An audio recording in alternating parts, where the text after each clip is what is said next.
ഇതുപോലത്തെ ഒരു സാറിനെയൊക്കെ കിട്ടാൻ നമ്മൾ വന്ന് പെട്ടില്ലേ അത് എന്തൊരു ഭാഗ്യമാണെന്ന് ആലോചിച്ച് നോക്കി.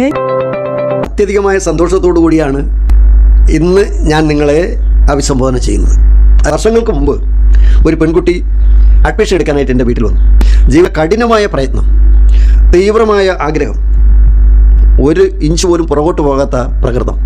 അങ്ങനെയുള്ള ഒരു വ്യക്തി, ആ കുട്ടിയുടെ പേരെന്താണെന്ന് അറിയാൻ മോഹമില്ലേ? അവളുടെ പേരാണ് സബൂറ. ഇപ്പോൾ ഈ സബൂറ പോലീസ് ഡിപ്പാർട്ട്മെൻറ്റിൽ മലപ്പുറത്ത് ജോലി ചെയ്യുകയാണ്. നിങ്ങളോട് 2 വാക്ക് സംസാരിക്കാൻ വേണ്ടി ഞാൻ ക്ഷണിക്കുകയാണ്. എല്ലാവർക്കും നമസ്കാരം. ഞാൻ ആദ്യം സാറിനെ കാണാൻ വന്ന ദിവസം പോലെ തന്നെ ഇന്നെൻ്റെ കൈയും കാലും മനസ്സൊക്കെ എന്തോ ഒരു ഷിവറിങ്. സാറിൻ്റെ അടുത്ത് വന്നില്ലായിരുന്നെങ്കിൽ ശരിക്കും ഞാനിവിടെ നിങ്ങളോട് സംസാരിക്കാൻ ഈ വേദിയിൽ ഉണ്ടാവില്ലായിരുന്നു, അത് ഉറപ്പാണ്. എനിക്ക് അത്ര കോൺഫിഡൻസും അത്രയും ധൈര്യവും തന്നൊരു ചെറിയ വലിയ മനുഷ്യനാണ്. എൻ്റെ വിദ്യാഭ്യാസ യോഗ്യതയോ അല്ലെങ്കിൽ ഇരിക്കുന്നവരുടെ വലിയ വിദ്യാഭ്യാസ യോഗ്യതയോ ഒന്നും ഒരു മാനദണ്ഡമായി എനിക്ക് തോന്നിയതേ ഇല്ല. അത്രയും കോൺഫിഡൻസ് എനിക്ക് ഈ നിൽക്കുന്ന മനുഷ്യൻ തന്നു. അങ്ങനെ ഞാൻ ആ ക്ലാസ്സിൽ വരണതും നമ്മൾ ആദ്യം മനസ്സിൽ കണക്കാക്കാനുള്ളത് നമുക്ക് മുന്നിൽ നിൽക്കണവരെയോ അല്ലെങ്കിൽ നമ്മളെക്കാലം പഠിക്കണവരെയോ ഒന്നുമല്ല, നമുക്ക് ജോലി കിട്ടണം എന്ന് മനസ്സിലൊരു ലക്ഷ്യബോധം ഉണ്ടെങ്കിൽ നമ്മൾ എല്ലാം മാറ്റിവെച്ച് അതിനുവേണ്ടി നമ്മൾ പ്രയത്നിച്ചാൽ കിട്ടുമെന്ന് പറഞ്ഞാൽ കിട്ടും. അതിന് തെളിവാണ് ഞാൻ കിട്ടിയിരിക്കും.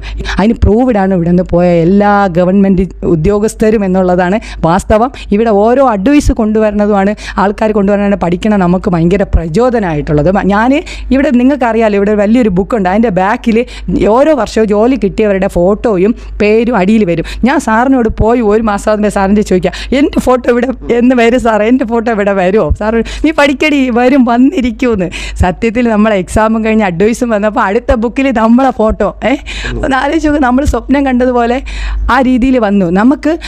എനിക്ക് ഭയങ്കര കാലിബറൊന്നുമില്ല. പഠിക്കുന്ന സമയത്ത് കാണാപ്പാടം പഠിച്ച് പോയ ആളാണ്. PSC നമ്മൾ കുറേ കാര്യങ്ങൾ അത് മതി, നമ്മളെ മൈൻഡിൽ കാണാൻ പഠിച്ച്. പക്ഷേ നമ്മൾ ആ സ്ട്രോങ് ആയിട്ട് ആ ടൈമിൽ നമ്മൾ അതിന് വേണ്ടി മാത്രമായിരിക്കും അത് നമ്മളെ മൈൻഡിൽ സെറ്റാണ്.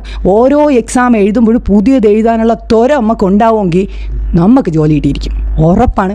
നിങ്ങൾക്ക് എല്ലാവർക്കും കിട്ടും. ഇതുപോലത്തെ ഒരു സാറിനെയൊക്കെ കിട്ടാൻ നമ്മൾ വന്ന് പെട്ടില്ലേ അത് എന്തൊരു ഭാഗ്യമാണെന്ന് ആലോചിച്ച് നോക്കി. ഞാൻ സാറിനെ നിർത്തിക്കൊണ്ട് സാറിന് ഒരിക്കലും പൊക്കി പറയുന്നതുമില്ല. കാരണം ഇവിടെ വന്നവർക്കും 10,000-20,000 ജോലി കിട്ടിയ മനുഷ്യന്മാർക്കും അറിയാം ഈ സമൂഹത്തിന് വേണ്ടി ഒരു എന്താ പറയുക, ഈ തിരുവനന്തപുരം ജില്ലയിലെ ഒരു വിഭാഗം ആളുകൾ ഒരുപാട് പേരാണ് ഇവിടെ നിന്ന് ജോലി കിട്ടി പോയിട്ടുള്ളത്.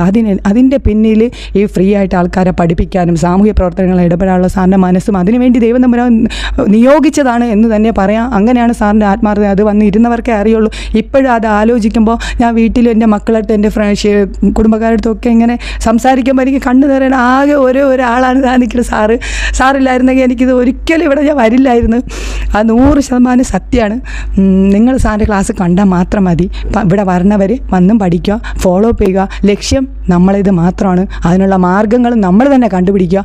നമ്മൾക്ക് അഡ്വൈസ് കയ്യിലെത്തും. നമ്മൾ ആദ്യത്തെ ദിവസം ഒപ്പിടുന്നവരെ സാറ് പറയും പോലെ ഒപ്പിട്ടാൽ മാത്രമേ സാർ ജോലിയാവുള്ളൂ എന്ന് പറയുന്ന പോലെ നിങ്ങൾ തുടർന്നുകൊണ്ടേയിരിക്കുക. സക്സസ് ആവും ഒരിക്കലും. ഞാൻ ഹൃദയത്തിൽ നിന്നും ഞാൻ പറയാണ്, നിങ്ങൾ ശ്രമിച്ചാൽ നിങ്ങൾക്ക് കിട്ടും. ഞാനാണ് എക്സാമ്പിൾ. എന്നെ എക്സാമ്പിളായിട്ട് നിങ്ങൾ എടുത്താൽ മതി, കിട്ടിയിരിക്കും. അങ്ങനെ സാറിനൊരു ചിത്രം വരച്ചു കൊണ്ടുവന്നിട്ടുണ്ട്, ഞാൻ കൊടുക്കട്ടെ. ഇഷ്ടമായോ? വളരെ ഇഷ്ടമായിട്ടുണ്ട്, ഒരു സംശയവും വേണ്ട. 100% ഇഷ്ടപ്പെട്ടിട്ടുണ്ട്. എല്ലാവരെയും ഒന്ന് കാണിക്കുകയാണ് പടം. ഇത് രൂപമല്ല പ്രശ്നം, ഇത് വരച്ച ആളിൻ്റെ എഫർട്ട്, എന്നോടും എൻ്റെ കുടുംബത്തോടുമുള്ള ആ ആദരവും സ്നേഹവുമാണ് ഈ വരകളിലും ഈ ചിത്രത്തിലും നിങ്ങൾ കാണുന്നത്. ഇത് വരയ്ക്കുമ്പോഴത്തേക്കും, ഇത് വരച്ച് തീർക്കുമ്പോഴത്തേക്കും, ഇതിങ്ങനെ മനോഹരമായി കൊണ്ടുവരുമ്പോഴത്തേക്കും ഒക്കെ ക്ലാസും ഞാനും ഒക്കെ ഇതിൻ്റെ പുറകിലുണ്ട്. സബൂറ നേരത്തെ പറഞ്ഞതുപോലെ ഒരു മഹാഭാഗ്യം നിങ്ങളെയൊക്കെ പഠിപ്പിക്കാനും നിങ്ങളോടൊപ്പം ഒക്കെ തന്നെ ഇത്രയും വർഷം ജീവിക്കാനും ഇനിയും ജീവിക്കും 100 വയസ്സ് വരെ പോകുമെന്നാണ് പറയുന്നത്. ഒരു പടം തന്നെയാണ്. മീനു വാട്ടർ അതോറിറ്റി പോയ കുട്ടി വരച്ചതാണ്. എല്ലാവർക്കും എല്ലാ ആശംസകളും നേരുന്നു. നന്ദി, നമസ്കാരം.